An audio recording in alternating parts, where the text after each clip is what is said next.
সময়ও শেষ হয়ে যাইতেছে, এটা লোকও পাইতেছি না, কার যে জিগাই। এই তো একজন পাইছি। ভাই একটু কথা ছিল। বলেন। আমি রসুলপুর যাইতাম, আমি তো ভালো চিনি না, আমি একটু রাস্তাটা দেখাই দিতেন। একলাই যাবেন না সাথে কেউ আছে? না ভাই, আমি একলাই যাব।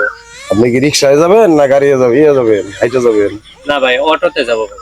কোন চাকার গাড়িতে যাবেন না মোটর চাকার গাড়িতে যাবেন? না, মোটর সাইকেল গাড়িতে যাব। আচ্ছা, নতুন গাড়ির ভাড়া তো আলাদা, পুরান গাড়ির ভাড়া আলাদা। আপনার কোনটাতে যাবেন, নতুনটাতে যাবেন না পুরানটাতে যাবেন? নতুন পুরান তো বিষয় না ভাই, আমার যাওয়া দরকার, একটা হইলেই হয়েছে। আমি তো ভাই আপনার ভাড়া ভালোর জন্য বলছিলাম, ভাড়া কম বেশি আছে। এদিক দিয়ে রাস্তা খারাপ, কাছে হবু, আর এদিক দিয়ে রাস্তা দূরে, ভাড়া বেশি। কি যে করি, আমার একটা ভাই রাস্তা দেখান। তাহলে এদিক দিয়ে যান, জুতাটা খুলে যান। কে ভাই, জুতা খুললে যাবো কে? ভাই এদিক দিয়ে ভারতের ওটা করতে আছে তো, দৌড়ানো দেওয়ার পর। দূর, আমি যাবোই না।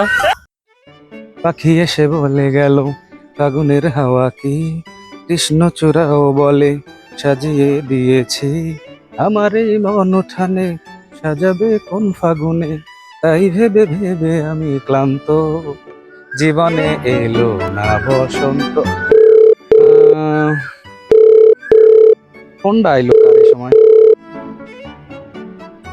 হ্যালো, দিয়াশ লাইট স্পিকিং ফ্রম নিজ এলাকা।